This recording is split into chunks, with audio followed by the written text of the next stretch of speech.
te plaît. Oui. Découvrir la direction d'acteur de François. Et effectivement, le fait qu'il cadre fait qu'il a toujours l'œil dans la caméra, qu'il est complètement inclus dans le processus créatif avec nous. Ce qui change d'un réalisateur qui peut être à 30 mètres derrière un retour vidéo, déjà dans un statut de spectateur. Là, François était dans la création, dans un moment où on sait aussi qu'évidemment il nous regarde, qu'il est proche de nous, et en même temps que lui aussi doit faire son cadre, et je ne sais pas, le fait qu'on soit trois à être en train de faire quelque chose de créatif pour raconter au mieux cette histoire, ça change beaucoup le rapport. Moi j'ai beaucoup aimé ça. Et puis ensuite, comme disait Paula, effectivement, c'était un film en noir et blanc, un film d'époque. Il peut y avoir un carcan qui peut paraître un peu rigide, un peu classique. Et en même temps, la vie que François a amenée sur le plateau, le temps qu'il vous laisse pour travailler, et aussi le fait qu'il nous parle. Pendant les prises, il nous chuchotait des indications, de nous dire prends-lui la main, baisse les yeux, sors. Voilà, faisait que c'était de la matière vivante tout le temps. Moi, ça m'a rappelé beaucoup les répétitions théâtrales en ça, et c'est quelque chose qui me plaisait beaucoup. Donc ça a été une super, très bonne expérience pour un acteur. Et le point de vue du réalisateur, c'est-à-dire j'ai senti beaucoup de puissance à travers la retenue des acteurs. Donc comment est-ce que vous dirigez vos acteurs par rapport à ça, sachant que c'est quelque chose de très intime et très personnel qu'on ressent?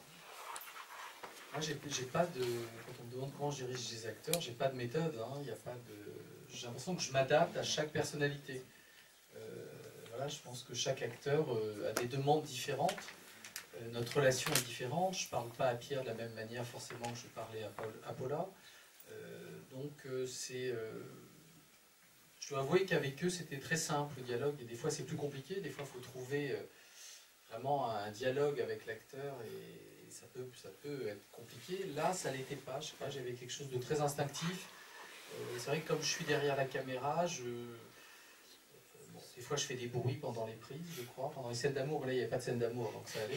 Mais je sens que les acteurs, des fois il suffit juste d'un regard et ils sentent voilà, que ça allait pas ou que ça aurait pu être mieux ou un truc comme ça. Donc c'est pas vraiment dans une verbalisation, j'ai l'impression. Après, en amont, on parle beaucoup. On a beaucoup discuté, on a fait beaucoup de lectures, mais après sur le tournage, c'est pas très verbalisé, je pense. Bon, après, s'il y a des choses techniques, on dit il va plus à droite, à gauche. Bon, là, l'enjeu, à la limite, c'était presque plus d'émotion, moins d'émotion. C'était un peu ça. C'est vrai qu'à un moment, à Paula, je lui ai dit bon, on arrête de pleurer là, à chaque scène tu pleures, ça suffit. Parce que c'est vrai que la scène, à la fin, elle recommence à pleurer. Je lui ai dit écoute, Paula. C'est écrit comme ça dans le scénario. Ah, c'est ma faute. Donc, c'est vrai que des fois, voilà, en voyant les scènes, je me disais bon, là, ça suffit, les gens, ils en ont marre d'avoir pleuré. Avec Pierre, au contraire, par exemple, on s'est beaucoup posé la question de la scène, la première scène où il fait la confession, où il raconte. Avant qu'il raconte le fait qu'il craque. Voilà, on se posait la question est-ce qu'il faut pleurer ou pas. Et en fait, on a fait deux versions. Et Pierre était un peu sceptique sur le fait de pleurer. Et moi, il me semblait que. Oui, il avait peur que le spectateur comprenne tout de suite. Et pour moi, c'était important que ce garçon craque dès le début. Enfin voilà, sans que le spectateur pense, certainement pour des raisons, mais pas forcément la bonne raison. Mais je pense qu'il fallait tout de suite que le personnage montre sa fragilité face aux parents et que ça permette aussi, surtout à la mère et à Anna, d'être émue par Adrien et tout de suite l'adopter et d'avoir de la compassion pour lui.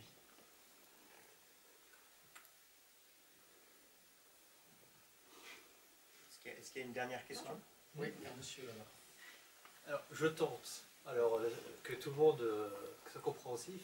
Ist es möglich, eine deutsche Frage für Paola? Ist das gut? Weil alle Leute sprechen Französisch, das ist aber schade.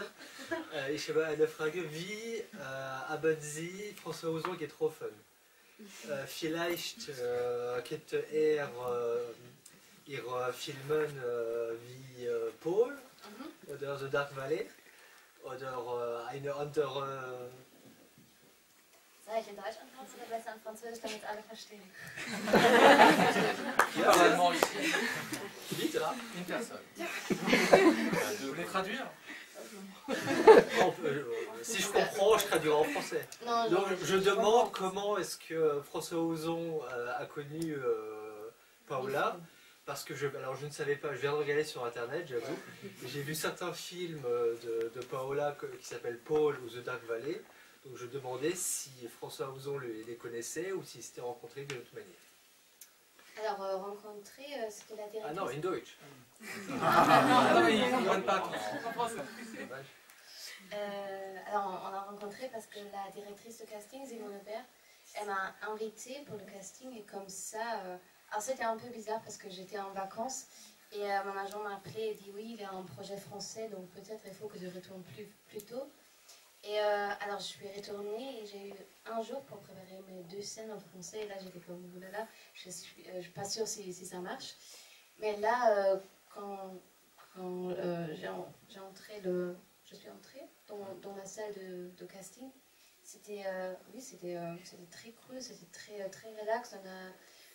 François m'a raconté l'histoire parce que je n'ai pas lu le scénario à ce point-là. Donc on a discuté des scènes, du scénario, on a essayé les 2 scènes. Et puis elle m'a invitée à Paris pour faire des essais avec Pierre. Et quelques jours après, elle m'a appelé, j'étais dans le métro à Berlin. Et elle m'a dit, oui, c'est toi qui vas jouer Anna. Et oui, ça, c'est comment on a rencontré. Et je pense que tu n'as pas vu mes films avant. Non, je ne connaissais pas du tout Paula avant. En fait, je ne connaissais pas vraiment les jeunes actrices allemandes. Parce que c'est vrai qu'il y a peu de films allemands finalement qui sortent en France. Donc j'avais demandé à Simone Berg, qui est une très bonne casting allemande, de me présenter toutes les jeunes actrices allemandes qui parlaient un peu français. Bon. Et donc j'ai rencontré plusieurs jeunes actrices. Et c'est vrai que j'avais dit à Simone, parce qu'elle m'a dit, mais quel genre de jeune fille tu veux? Je dis, je veux une jeune fille charmante, un peu comme Romy Schneider dans Sissi. Voilà, c'était ça un peu. Elle m'a dit, ah bon, mais Romy Schneider c'est fini maintenant. Bon, voilà. Et c'est vrai que je m'étais imaginé, un peu par cliché, que la petite Allemande devait être blonde. Voilà, c'était la petite Gretchen. Surtout que je savais que c'était Pierre qui faisait le rôle. Donc comme il est brun, je m'étais dit, ce serait bien un petit brun, une petite blonde. Et je suis tombé sur Paula, qui était brune. Et en même temps, elle m'a beaucoup plu, donc je me suis dit, ah, c'est con qu'elle soit brune. Donc quand elle est venue à Paris, je lui ai dit, est-ce que ça ne te dérange pas, est-ce qu'on peut te teindre en blonde? Et elle a accepté. Et en fait, c'était beaucoup moins bien. Donc on l'a remis en brune. Ça n'a pas abîmé tes cheveux d'ailleurs? Si. Merci beaucoup d'ailleurs.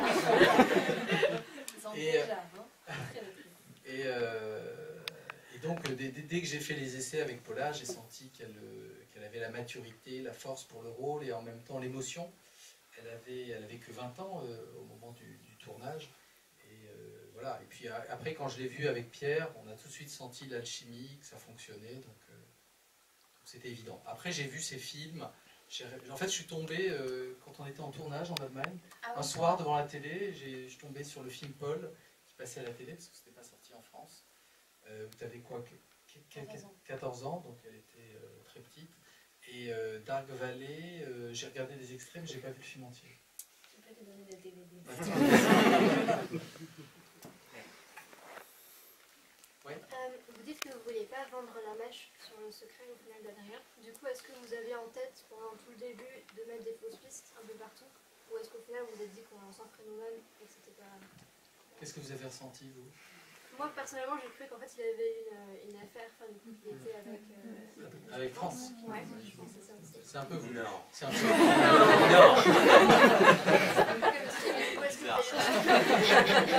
Est-ce que vous avez d'autres fausses pistes à nous mettre ou est-ce qu'on a raté? Non, vous n'avez rien raté du tout. Non, mais c'est vrai que très vite, avec Pierre, on s'est dit qu'il fallait embarquer le spectateur là-dedans. Mais moi, ce qui m'intéressait aussi dans cette piste, c'est qu'au début, le spectateur, effectivement, se dit, surtout avec nos yeux d'aujourd'hui, il projette ça sur cette histoire, forcément. Peut-être qu'à l'époque, on ne serait pas dit ça, parce que l'homosexualité n'était pas... Bon, voilà. Et aujourd'hui, ce qui m'intéressait, c'était que le spectateur, effectivement, parte sur cette fausse piste, se rende compte au milieu du film que peut-être c'est faux, mais à la fin du film, on se rend compte qu'il y a peut-être une vérité quand même dans ce mensonge. Que quand même, Adrien, il n'est pas si clair, même s'il n'a jamais rencontré France, on sent qu'il y a un truc qui n'est pas bien réglé à ce niveau-là. Non ? Oui, tout à fait. Non, on se parlait beaucoup avant les scènes avec François de à quel point il faut, dans cette scène, révéler un petit peu ou masquer au contraire, ou justement jouer sur cette ambiguïté.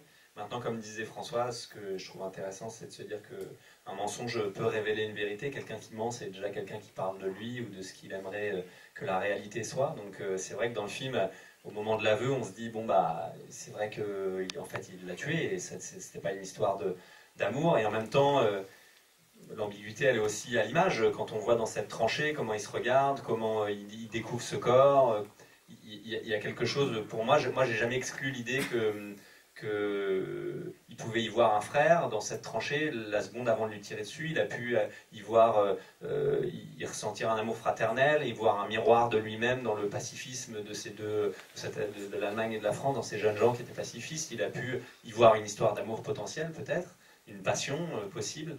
Il y a quelque chose d'un peu mystique dans le fait que ça se passe en un regard, mais moi j'aimais bien l'idée de ne pas exclure cette piste.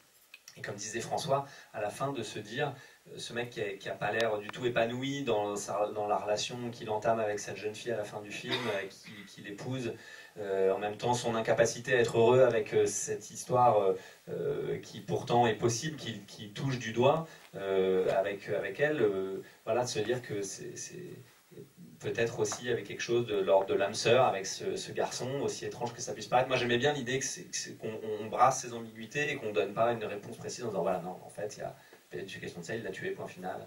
Il y a quelque chose de plus ambigu que ça, c'est ce qui est intéressant, je trouve. Merci. Merci beaucoup. Merci.